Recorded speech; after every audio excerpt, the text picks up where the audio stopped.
You're watching Let's Chat. Well, as your student heads back to school for this fall semester, you may be thinking of ways to help them with some confidence, focus, maybe even some self-discipline. Well, we have just the answer for you this morning. So joining us to give us all the details are Senior Master Greg Roy and Grandmaster Rick Hall, martial art instructors. Thanks for joining us. That's great to be here. Happy to be here. Okay, so tell me a little bit more about, as students head back to school, really, what being involved with martial arts can do for the students. Well, we try to talk to the students about going back to school with an educational attitude. They're coming off a summer break. Their self-discipline may be a little bit waning at this point in time. So we try to make sure the students understand that it's time to go back to school. Look for the good things you can find in school. Don't think about going back to school. I don't like this, I don't like this, I don't like that. Look for all the positive things you can find in your classroom and in your school. And a lot of people may think about, martial arts, and they may think of just the physical side of it, but it is so much more than that. Will you elaborate on the physical and the spiritual side of it, or the mental and spiritual? Yes, ma'am. Yeah, it's about the focus. I mean, teaching our children in our program how to focus their eyes, their mind, and their body are certainly going to help them focus on the lesson being taught, not be distracted by what's going on around them. So it really works on their being able to learn by listening. And really, how does that work? Is it part of the teaching method that you incorporate in the studio that can translate over to the classroom, or? Well, martial arts is an individual activity. It's not a team sport. You are focusing on what you're doing, what you're trying to accomplish, what the belt you're trying to earn. And so you're not distracted by what other players are doing. You're not distracted about what a score. You are trying to develop your own skills. By doing that, now they're learning to focus on their body, moving this foot, moving that foot, moving the other foot.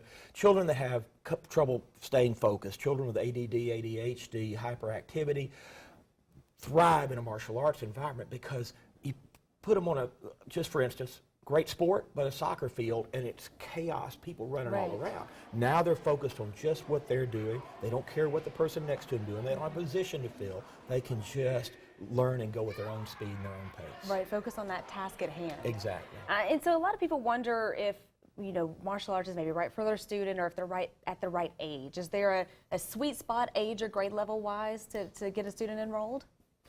We have a preschool program called the Tiger Cubs. They start at 4 and 5 years old, and they're starting to work on agility and balance and coordination. They're doing drills, learning to use left and right side. They have sayings, mom's way, dad's way, teacher's way, the right way. So they're learning obedience pledges. They're learning tenets of Taekwondo, like the character traits.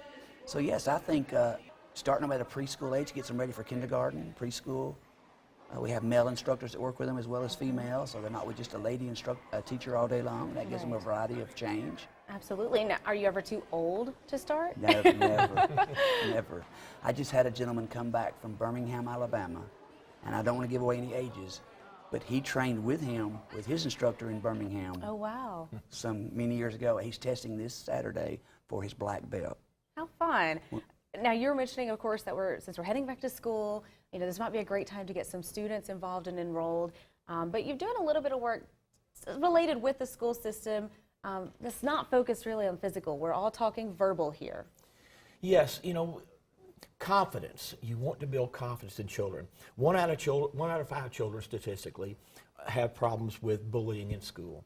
And the bullies tend to pick on children who allow themselves to be picked on, just be honest with you. If they pick on this child, he stands up for himself or she stands up for themselves, they move on until they find somebody. Missing that confidence level, right. So first you build confidence. Then you give them tools to work with, verbal skills. If some children don't like to look people in the eye, some people don't like to look people in the eye. So you give them the magic spot right between the eyes to look at. And that begins to change the way they interact with other people. Now they're looking here, don't say that to me anymore. I don't want to hear that anymore. And you walk away.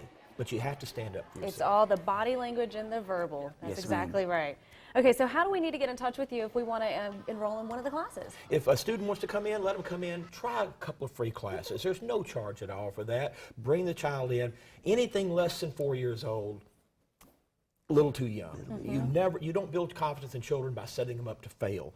You build confidence in children by setting them up to succeed, making it tough. So 4 and above, come in, try a couple of free classes, no charge. He's in East Brainerd, I'm in Hickson. We've got schools in Fort Oglethorpe, on Signal Mountain, and Athens, Cleveland, Dalton, all around the area. Google us, you'll find us. All right, so Google us, find the location nearest you, and give you guys a call. Do you do classes on an on-rolling basis, or do you have set times where you start a new class? Ballooning new students in all the time. All right, perfect. Good to know. I love a rolling enrollment. Thanks for joining us, guys, and thanks for telling us how we can be prepared with our students heading back to school. Absolutely. All right, go ahead and give them a call, and even if you're not a student, if you're a little older like me, might as well get involved. It sounds like fun. All right, we'll be right back on Let's Chat.